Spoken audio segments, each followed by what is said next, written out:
on Sunday. Props and ops. Sitting pretty on a Monday. Props and ops. You know it's betting and beer with props and ops and props and ops.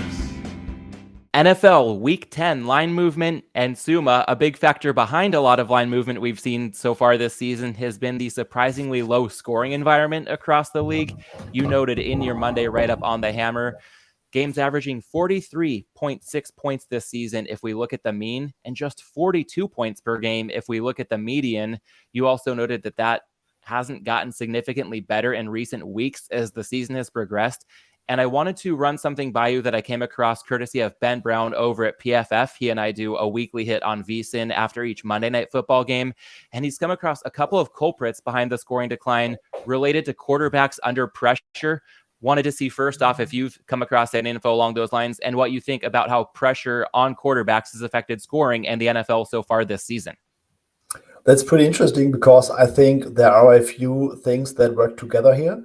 I would not call it the year of the defense because offense is still the dominating factor overall, but defenses are in some kind of form pitching back a little bit this year in playing better and more disciplined to high coverage on the back end, basically taking away all the big plays. Like for years, we had every DC copying the Seattle cover 3 defense. And at some point, every offensive coordinator had a lot of plays in cover 3 betas, single high betas against that kind of defense. So at some point, defenses were switching back and were saying, okay, we are going to play more cover 2, cover 4, cover 2 man, cover 6, switching up some things on the back end. And defenses are also better this season at messing around with protections at the line of scrimmage. The Titans are a very good example for this. Lots of stuns, simulated pressure. We saw it with the Ravens on Monday Night Football against the Saints. Simulated pressure, stuns, really finding different ways to disrupt opposing protection. And offensive line plays also down this season when you look at the average PFF pass blocking rate, for example. So usually in the past, when quarterbacks were under pressure, there is my best assumption, there were more things developing down the field against those static, let's say, single high defenses, and they could wait a little bit more for someone to get open. But now that the whole picture for quarterbacks is a lot more clouded in a sense, it makes it harder for them to take shots. And that might, inevitably, I fully trust Ben Brown on that, lead to worse performance under pressure. That is my best assumption, but it also makes logical sense when you put everything together. I think the last part of that answer was kind of the key to what I've been trying to get at here, because the two culprits that Ben had mentioned were worst quarterback performance this year when pressured than in prior years, and more of those pressures converting to sacks. And I've been thinking that performance when quarterbacks are pressured and quarterback sacks, those are very impactful metrics, but also generally very unstable. And if we look at something like pressure rate, that tends to be pretty sticky. And in fact, Ben's found that is pretty flat year over year. Yeah. So I was thinking, Suuma, that we might see some regression to the mean when it comes to quarterbacks under pressure performing at more of a historical baseline versus the drop-off that we've seen this year. And also if we start to see fewer pressures resulting in sacks, again, a form of regression to the mean that could bring scoring up over the second half of the season. But based on what you said there at the end of your answer, it sounds as if maybe quarterbacks are struggling under pressure. Maybe they're getting sacked more often when pressured this season because defenses are playing them differently than they have in years past. So maybe I should pump the brakes on any optimism for scoring to go up over the second half of the season. Yeah, I also think that it really helps a little bit more when quarterbacks are mobile and can scramble. We see it especially with guys like Justin Fields nowadays, who is a little bit more decisive in his actions and starts to scramble earlier. Early in the season, he was taking way too many sacks, and now he's scrambling more. Like when the field is clouded, there are no open reads. Or maybe he also sees man coverage. Then he will just take his legs and go. And just imagine getting the ball out of your hands before taking a sack an incompletion is more valuable than a sack, but scrambling is even more valuable than taking an incompletion. So I think scrambling quarterbacks really have a counter move to that. And some of the, let's say, pocket quarterbacks like Tom Brady is having issues. Matt Ryan had tremendous issues. So yeah, I think when we put everything together, it kind of makes sense. Well, speaking of scrambling quarterbacks, let's talk Thursday Night Football. Marcus Mariota and the Atlanta Falcons taking on the Panthers in a rematch of a thrilling game just a couple weeks ago. We've seen some interesting movement on both the side and the total in this one. Atlanta opened up as a 2-point favorite, got up to -3 for a while, just as we were starting to record. Some buyback on Carolina. Now we're seeing the Falcons in the range of -2.5 at even money. The total in this one has been steamed upward from an opener of 42.5 up to 44. Suuma, what do you think over the course of the first few days in the Week 10 betting market has driven some Falcons money and a good bit of over money as well? Because we had this exact matchup 2 weeks ago, I like to anchor towards that closing line from 2 weeks ago. I mean, usually it's very simple to look back at games and say, hey, 4 weeks ago, that was the closing line, what has happened? But the market is usually also learning over 4 weeks. But now we have a perfect example, like these two teams played 2 weeks ago, basically 10 days between this. And the Falcons closed, I think, -4, -115 at BetCris. And now we are seeing you said it, a soft 3 shaded towards the Panthers at home. So that's probably about a 6 to 8% win probability adjustment, which seems very rational when you flip home field advantage. But I would also make the point that the Panthers averaged 0.2 EPA per rush in the first matchup, and they needed some crazy miracle throws at the end by PJ Walker to somehow stay in this game. So I think that people who put more emphasis on the closing line will say that 3 was probably or maybe a little bit too much. But on the other side, I think people can also make a rational case, or at least the people that bet the Falcons up earlier in the week will probably say that PJ Walker probably came back down to earth. The Panthers have some injury issues. Colorado Patterson is back for the Falcons. They might run well on the Panthers. So I think that's probably be the back and forth. And yeah, right now it's shaded towards 2.5. We will see where the market goes. Right now it's looking like we might bounce between the 2.5 and the 3 until kickoff on Thursday. And when it comes to the total in this one, you mentioned for the side, anchoring a bit to the closer we saw just a couple weeks ago, because same two teams, this happened fairly recently. When these teams met in Atlanta, the total closed 41. So that's a good bit south of where it sits now in the range of 44. But that matchup did go way over. We saw 71 points total in a 37-34 Falcons victory. Of course, that game went to overtime, but we still saw 68 points in regulation. So do you think we're essentially seeing a 3-point bump on the total just because of the margin in which that first matchup went over? The market actually came back a little bit, looking at 43 at circa. So some of these 44s got played back. And yeah, I mean, it's still two teams that are not especially famous for being over teams. Like the Panthers usually played a little bit more low scoring games. I mean, they had that 60-point plus game on the road at the Bengals. But the Falcons are not the same team like the Bengals. They want to run the ball a lot. And we also see it against the Chargers, which closed, I think, in the ballpark of 48-ish. And in the end, we are looking at 37 points because the Falcons, with their intense run game, they don't really care what's on the scoreboard. They just want to run the ball. And if you do that, or if that's your strategy, you have to be very efficient when throwing the ball to score more points or to score points above expectation. So I think with this current setup, with the Falcons offense and the Panthers offense, that's probably not a classic over team. I think it's, in hindsight, it's probably logical that some bettors took the under at 44 at the key number and brought it back down closer to where this game closed 2 weeks ago.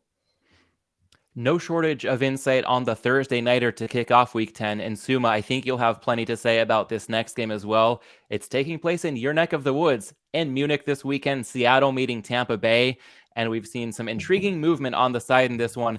Suuma, first and foremost, just wanted to get your read from being on the ground in Germany. What do you sense of the locals' appetite for the NFL's first game there in quite some time? It's crazy. Good Morning Football is streaming from Munich since Monday morning. So the whole studio is there. Lots of stuff happening in Munich. We tried to get tickets, and there were like 500,000 plus ticket requests for this game in Germany. And we had no shot at getting anything. The appetite is immensely high. There has been a football boom in Germany starting at around 2013, 2014, which were the years where the Legion of Boom was dominating all of NFL. So the Seahawks are I would call it the most popular franchise in Germany. So if you ask, let's say, 10,000 Germans what's their favorite franchise is, the biggest piece of the pie would be the Seahawks. So very popular game here once the schedule came out. I cannot wait to watch that game. Can't wait to see what's happening around that stadium on Sunday. I think the atmosphere will be very, very good. Love it. And I will quickly correct myself from a moment ago. I think I said it's been quite some time since the last NFL game in Germany. This will be the first NFL regular season game in Germany. So we're going to see some history here. And I love that tidbit from you about the Seahawks being the most popular team locally, because I think that a lot of these games we see when the Jags go to London. Yes, it's a neutral site game, but not all neutral site games are truly neutral when it comes to home field advantage. And based on what you just shared, something I haven't heard anywhere else yet, maybe a subtle, very slight bit of home field advantage favoring Seattle in this one. Although I'm sure there will be plenty of Tom Brady fans backing the Bucs as well, getting the chance to see the greatest of all time at Allianz Stadium in Munich. And Suuma, let's talk the side in this one, because we saw Tampa open -1, bounce down to pick'em. Now we're looking at -3 even money, or -2.5, -120. But if we zoom out a bit, the preseason look ahead in this one, a wholly different number. Tampa Bay -9.5. So Suuma, when it comes to this matchup, how much weight do you put on priors, and how much weight do you put on what we've seen from these teams over the course of the first half of the season? So when the schedule came out, I think it was in early May, correct me if I'm wrong, and we looked at this game and said, oh man, that's going to be a lopsided affair. Tom Brady against the Seahawks. I mean, in the preseason, the Seahawks were probably power rated in the bottom 5 or around that ballpark by literally everyone. So everyone thought that, okay, that's going to be a -10 kind of spread, very lopsided. It's over at halftime. Not the greatest game to put on the schedule for the first game in Germany. But I mean, now we are looking at two teams that are, I would say, very close together in terms of how the season played out. If we just take away all our priors on the Bucs and on Tom Brady, I think you cannot make a very good case for why the Bucs should still be the significantly better team. And that's very interesting. I mean, usually when we see such a discrepancy between the preseason look ahead line and then the game line only in week 9, it's usually because of some major injuries, like at quarterback or something. But there are no injuries. It's just that the Seahawks are playing incredibly well and incredibly above expectation on both sides of the ball. Yeah, and I think that something we've seen coming in below expectations for Tampa Bay would be the way that Byron Leftwich is running the offense. And you've not minced words about it in your weekly column. This week, I think you had an interesting angle explaining how a 2-to-1 early down pass to run ratio and the Bucs went over the Rams this past Sunday. Maybe not quite what it seems. So I wanted to use that angle to put the ball back in your court when it comes to this Tampa offense. Maybe they didn't figure something out, even though they won against the Rams at the last minute to possibly save their season. Yeah, so when we take out the last drive before halftime and the two last drives late in the fourth quarter, when the Bucs had no other choice than passing the ball, it was still a 47% early down rush rate. And they average, I think, minus 0.39 EPA per rush, which is horrendous. Like, none of their 20 early down runs in the game went for a new first down. Their success rate was close to 10%.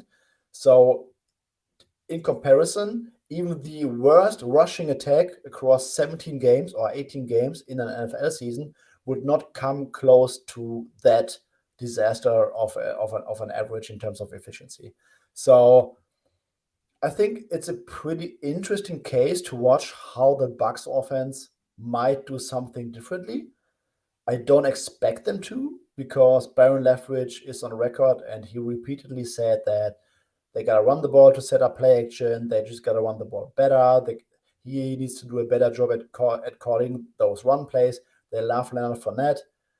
So I think if you can guarantee someone that they will come out with a 60-70% early down pass rate and just try to get out the ball quickly to Mike Evans and Chris Godwin, there's certainly a much better case to be made for the Buccaneers laying close to a field goal.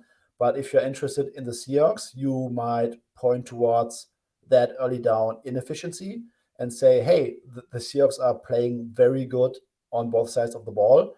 Why should they be giving a field goal spread or close to a field goal spread here? I mean, one point that's interesting is that Seattle went to Arizona, back to Seattle, then has a flight to Munich, which is not bad because the flight from Seattle to Munich is roughly the same than Tampa Bay to Munich, because you are flying over the North Pole. But it will be a 6-7 a.m. body clock game for the Seahawks. So I think that's something that might go into that number.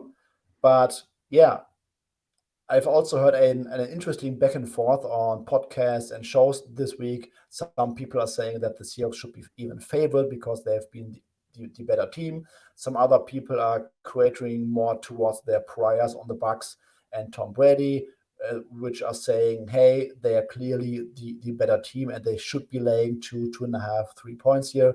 So yeah, I personally would be surprised if we saw a flat 3 at some point. I think there's too much resistance for the Seahawks at 3. And I would probably rather lean towards a 2.5 than a 3 flat come game time. One of the more fascinating games on the whole Week 10 card, and it's bright and early for not just the Seahawks body clocks, but yeah, 6:30 a.m. Pacific time kickoff. So I'll be watching it quite early Sunday morning as well. A lot to look forward to with a very intriguing matchup in Munich. And Jacob, as we move forward to the Sunday standard early window, a lot to look forward to as well, perhaps for your Giants off their bye hosting the Texans. And we've seen quite a wave of Houston money to start the week. Giants were -7. Now that spread is down to -4.5. Just how quickly are you going to rush to the betting window to back your Giants after we wrap this show? Well, I was looking at it earlier in the week, and it's moved a lot because, like you said, it was around 7. I wasn't really liking the Giants at 7. I was kind of waiting for maybe one book to kind of go towards 6.5, and then I was probably still going to bet the Giants at 6.5. I just think much better than the Texans in this one. And I mean, I'm a homer. I like betting on the Giants because I'm a Giants fan. I'm not just gonna pretend I don't do that. But I wouldn't just blindly bet them. Like, if there's a lot of times this season they've been 3-point underdogs, I find a book that has them maybe -120 or better on the +3.5. If I see a bookmaker an odds maker like Pinnacle, BetCris, or Circa who have -110 on the +3, I get -120 to +3.5. That's what I've been looking to take, and they've just been winning those outright. So that's been more than fine. So 4.5 on this one. I will be taking the Giants this week for sure. And there's no shame in being a homer. I know that on this show, like many others, we try to find plus EV bets. But as a hat tip to Rufus Peabody, he's kind of coined the phrase recently, life EV. And if you get some good life EV out of backing your team, that can just make it a much more fun game to watch with an added rooting interest. And even better when you can pair that life EV with some betting EV, if that's how you see it now that this number is down to 4.5. Yeah. And Suuma, speaking of the betting value in this one, if there is any at the current number, wanted to see if you thought this surge on the Texans was related to the market having more optimism on anything the Texans can do well to give the Giants a competitive game, or perhaps any market negativity on the Giants just simply not being a team built to win by margin, despite their impressive record at 6-2 entering Week 10. Yeah, there are several things. So this was, correct me if I'm wrong, because my Spankots is not working right now, but I think it was 7 on Monday night. Then we got the Xavier McKinney news that he had his hand broken during his trip to Cabo during the bye week. Then the next morning I was staring at -6.5. Then there was more Texans money, bringing it down towards 6-ish. And then we had the release from our friend Adam Chernoff today, which brought the whole market down to -4.5. And I think Adam was also arguing that the Giants, despite all their success this season, are from his point of view, probably not built by margin. The Texans are getting some players back, like Malik Collins, I think, could be back. Nico Collins Brandon could be back. Cooks. Brandon Cooks. I mean, Brandon Cooks, it sounded very weird today in the practice report because he was limited, and it didn't really sound like he would be close to fully practicing. So I don't know what's behind that, because his injury status the week before the Eagles game didn't sound like he was really out of practice because of his hand injury. And now today, that after he's been back in the facility, he is dealing with an injury and is only limited. So that's something to monitor in this one. But yeah, other than that, I think if you play the Texans at 6.5, 7-ish, you're probably saying that there should be a touchdown gap between the two and that the Giants are not the team to cover by margin. I wonder what the floor eventually is going to be, whether it's going to be, or whether we might see some fours on the Giants. I think those would get bet up quickly. So there is some strong support with the Chernoff release at 6.5, but I also don't think that the floor is going to be like in the fours. I think there will be a back and forth at 4.5, 5.5, kind of the dead zone here. Speaking of teams not necessarily equipped to win by margin, but that are favored this week, the Chicago Bears, the next game we can touch on, hosting the Detroit Lions. And Chicago has been steamed upward after opening as a short favorite at -2, currently seeing some Bears -3 at even money out there. Suuma, what do you make of some of the buy signs we're seeing across the betting market, perhaps for Justin Fields and a burgeoning Chicago offense? This is a very interesting discussion, in my opinion, because the Bears have been so bad and have been so crazily underdogs for much of the season. So many people always have like the Lions. I mean, the Lions closed 3.5 against Miami. They closed 3.5 against the Packers, and now they're almost 3-point dogs on the road at Chicago, which is pretty interesting in my opinion. I mean, there is a decent case to be made about the Bears that their offense has been playing exceptionally well. They ranked like top 10 in DVOA over the past 3 weeks. They played really well against the Dolphins recently and could have won that game. But on the other side, some bettors who took the 3, and we had some early releases on the Bears at -2.5, but there was some strong resistance on Detroit at 3, which didn't allow this number to get towards 3.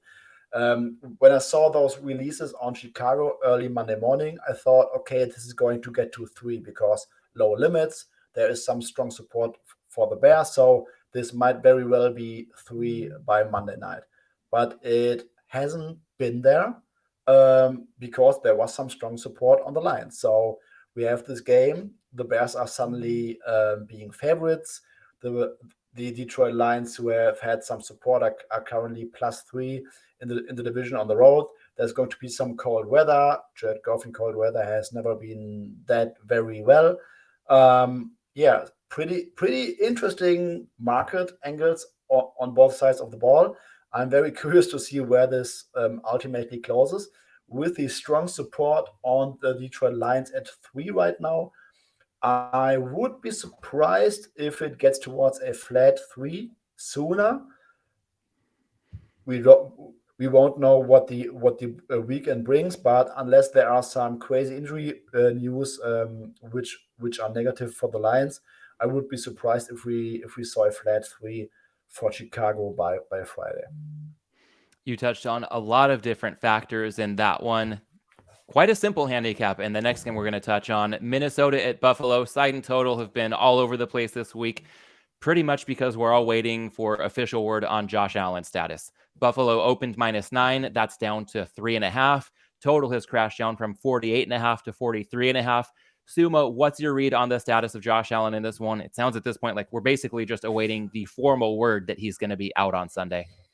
Yeah, I think it's trending towards that. My best guess as of right now is that he will not play. If you combine all the information about that injury that is out there, it's more and more likely that this is a 2 to 3 week absence, probably. And with him not practicing today, with his coaching staff talking up Case Keenum, I think even if Josh Allen could somehow play this game, it probably makes a lot of sense to just rest his elbow and not make things any more worse. So yeah, Circa had this game open all the time at 10K limits. Market price discovery has shown us that there is some strong support for the Vikings. I think there's also a lot of bettors that just took any number on the Vikings to just get any middling opportunity later in the week if he's indeed ruled out. I think this number with Case Keenum will probably be Buffalo -2.5. But if all those people who got some Vikings earlier this week want to middle this, there might also be some support on the Bills at -2.5, pushing this maybe towards 3. So if this gets pushed towards 3, there might be some shares of just people trying to middle instead of people really putting a position on the Bills at -2.5. And when it comes to the notion of middling or in some cases hedging, I tend to think that if it's life-changing money or if it's a plus EV bet in a vacuum, then by all means knock yourself out. Otherwise, proceed with caution. Sometimes it's just playing back a minus EV proposition on something that you've already banked some pretty good equity in. So if we see this one trickle down through the 3 to -2.5, do you think that there are any people on the sidelines waiting to back Buffalo who didn't take any numbers on Minnesota, but who just think even with Case Keenum, if the Bills are laying less than a field goal, then that standalone purposes needs to be a bet for the Week 10 portfolio? Yes, absolutely. I mean, the Vikings are still a fascinating case in the marketplace because some people think that they are not that elite team that is 7-1 or 8-1 right now because there were some inconsistencies on offense. Their defense has not been playing on a top 10 level. So I think some bettors were probably waiting for an opportunity to fade the Vikings. The Bills are at home. They might get some players back on defense. Matt Milano, Tre'Davious White might be back. John Poyer is day-to-day. They still have their offense together. So I think at -2.5, there might also be some support for the Bills just because they're laying less than a touchdown against a dome team on the road that has not basically played up to their record in terms of efficiency numbers. One more game before we move on to the late window. We can touch on this one really quickly, but in real time, we have seen some Denver money hit the marketplace. Tennessee has come off of the 3 down to -2.5 across the board. Has there been any news as we've been recording, Suuma, on the status of Ryan Tannehill or any initial thought as to what might have taken Tennessee hosting Denver down off the 3 to Titans -2.5? I have not seen anything. It's interesting that I think Circa went down to a 36.5 on the total, which might indicate that the market is leaning towards another week of Malik Willis. Ryan Tannehill, I don't think that we had a final word on the details of his injury, whether it was a high or another grade 2 ankle sprain. If it was a high ankle sprain, that's usually a 4-week absence for quarterbacks. We saw it with Mac Jones earlier this season. And this week would be week 3. So if it's a high ankle sprain, I would probably lean towards Malik Willis playing. I don't know whether Ryan Tannehill was practicing today. I don't know whether the injury report is already out. But yeah, if it's a high ankle sprain, it's tending towards Malik Willis. All right, that would explain the move we've seen there. A couple games to go. The market has just been bonkers today and for much of the early week. Let's touch on a couple games in that late window Sunday. First off, the Colts at the Raiders. We saw Las Vegas open laying 6. That bumped up to 6.5. Now it's come back down to the 6. So a little bit of ping-ponging on and off of that 6. In a vacuum, I feel like I'd be inclined to look toward the Raiders laying less than a touchdown. But this has been a really tough one to figure out, thinking that the psyche looms large for both of these teams. But on both sides, it's really tough to gauge where these teams sit. So, Suuma, I wanted to see which organization you thought might be in more turmoil here, considering the Colts' kind of perplexing head coaching move. Jeff Saturday will be patrolling their sidelines. He is designated a play caller who previously was the assistant quarterback's coach with no play calling experience. And he'll be dialing up plays for Sam Ehlinger under center for Indy. So a lot of reason to see where things could go sideways on the Colts. And at the same time, the Raiders, now 3 games they've lost in which they've blown 17-plus point leads. I feel like on paper, there's a lot of optimism to back them against the Colts from a personnel standpoint, but can't help but wonder if that locker room might be starting to let go of the rope under Josh McDaniels. I saw a tweet the other day that someone said that Josh McDaniels to Jeff Saturday might not be that big of a gap after all. So I'm completely honest. If you can give me any good reasoning or any good explanation of how to price Jeff Saturday in his first ever head coaching game and the 30-year-old offensive coordinator that has never called plays, I will happily take it. I have no clue. I will completely stay away from this game. There has been some cold support at 6.5 and almost 6. So someone might probably simply bet the number there and fading the Las Vegas Raiders. But I have just no clue what to expect. I have no clue what the locker room will look like. Maybe Jeff Saturday is one of those former players that can motivate all those guys this week. But I have just no clue what to expect from a game planning perspective. Just zero clue what to make of this game. And as you talk about how tough it is to piece together what we could possibly expect with any degree of confidence, I'm reminded of the late, great David Malinsky.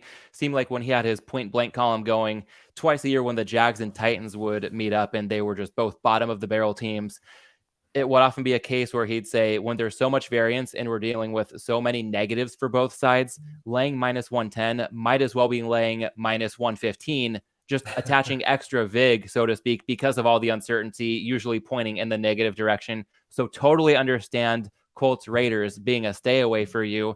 And I'd be curious for your thoughts also in the late window Sunday on Cardinals Rams. We have seen this move come down from as high as Arizona +4. Now, again, as we've been recording, another power move on Arizona. I'm seeing circa down to minus 1.5 for the Rams. Some pick 'em across the board.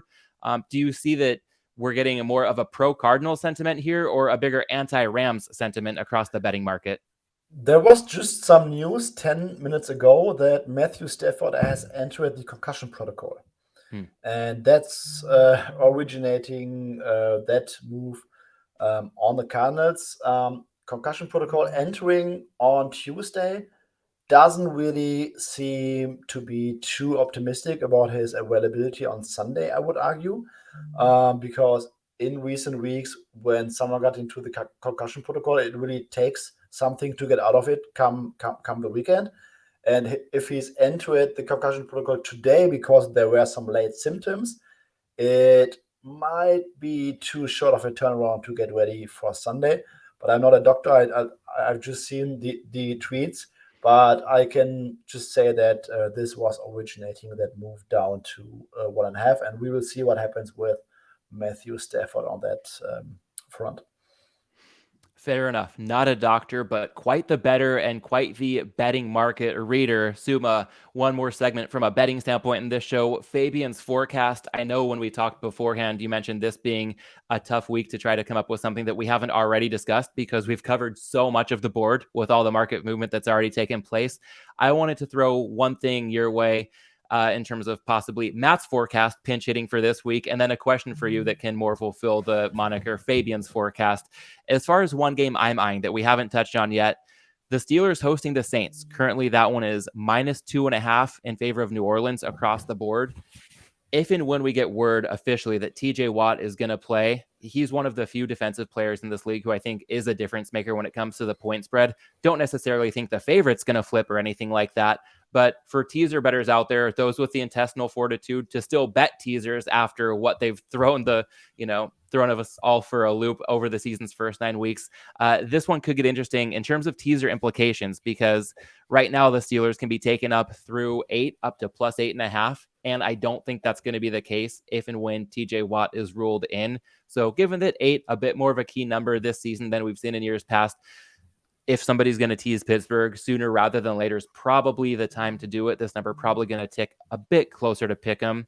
And then Fabian, for something that I'd like to get your insight into, maybe pulling up the crystal ball for some AFC futures. You touched on Josh Allen probably missing this week. And if he does, this also could quite possibly be a multi-week absence. The Bills had taken the driver's seat for the number 1 seed in the AFC when they beat the Chiefs at Arrowhead a few weeks back. Now that seems to be up in the air. Given all the uncertainty around Josh Allen, is there anything you're looking to do in the AFC futures market since now there's a bit of a dark cloud hovering over the Bills prospects relative to where they were, just prior to kickoff Sunday against the Jets? Yeah, I think if you downgrade the Bills going forward, like every other team in the AFC gets a little bump, I would say. The Ravens are interesting because the Ravens play a laughable schedule going forward.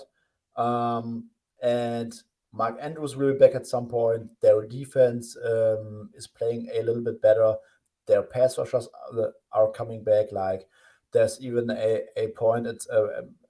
There's even a data at some point where their rookie pass rusher, I forgot his name, will be back. Marcus Williams will be back in December.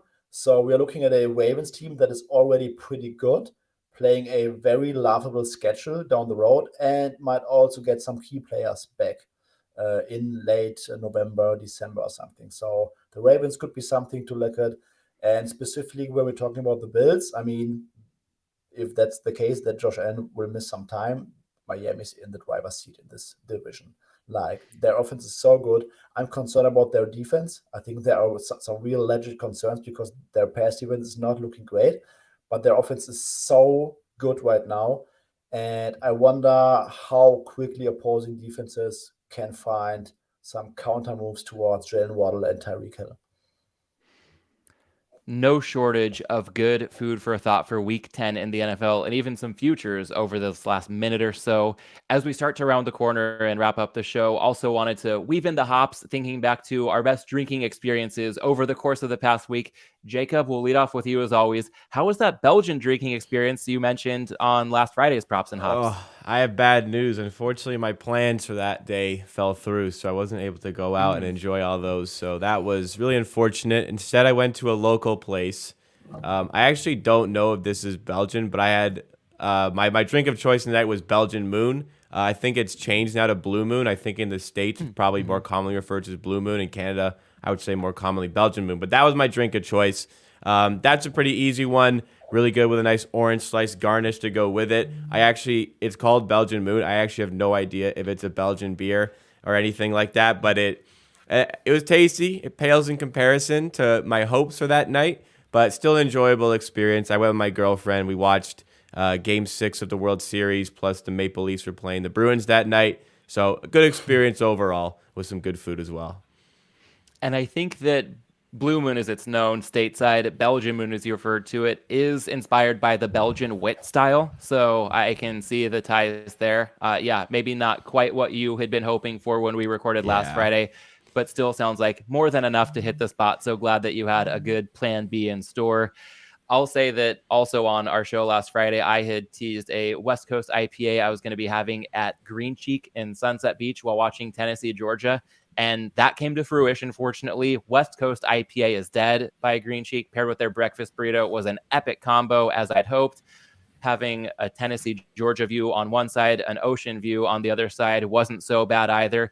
And then just kept the West Coast IPA and college football theme going throughout the day. For Alabama LSU, went to the side yard with my wife, lit up our fire pit, and threw back a can of Hello LA, which is a West Coast IPA by Highland Park Brewery out here. That one features Mosaic and Citra hops, just about as good as it gets. Watching some blue chip college football programs all day with some blue chip caliber West Coast IPAs. I love a good hazy IPA, love a good sour or stout, a lot of the really en vogue styles right now, but sometimes just going back to the roots, especially out here on the West Coast. You know, that West Coast IPA, some breweries can do no wrong. So it was great just to get back to that. And Suuma, speaking of having some good roots in the beer world, no shortage of options on your end. What was your best drinking experience over the last week? To be honest, it was a very rare weekend where I only drank 2 beers. I tried to be sober. It didn't work out perfectly well, but I had a König Ludwig Weissbier, white beer from Bavaria. Very good. I don't know whether you guys have that over there in some of the beer stores or grocery stores. If you ever see it, you should absolutely try it. It's been one of the better Weizen beers that I've drank in my life. I'm trying to do some real-time research to see if it's available in my neck of the woods. I'm not sure that it is, but I'll keep an eye out for it. That sounds pretty good. But bigger picture, I want to commend the moderation. It's fun to, enjoy beer and talk about it weekly, but all good things in moderation. Sometimes, taking a break, if you'd had 0 beers over the past weekend, would still, think probably even more highly of you, to be honest. So well played on that front. Might be a different story trying to get through a week of the NFL season without any bets in the portfolio. I know that you attack the betting market, Suuma, about as well as anybody. And if anybody wants to follow you on Twitter, who isn't doing so already, they can do so at Suuma810. That's SUUMA 810. You can follow me on Twitter at MLandis18. That's MLANDES18. Want to thank everybody for tuning in. Jacob and I will be back with you on Friday alongside Hitman for our Week 10 prop betting breakdown. Thanks for tuning in today, and we'll catch you again for props on Friday.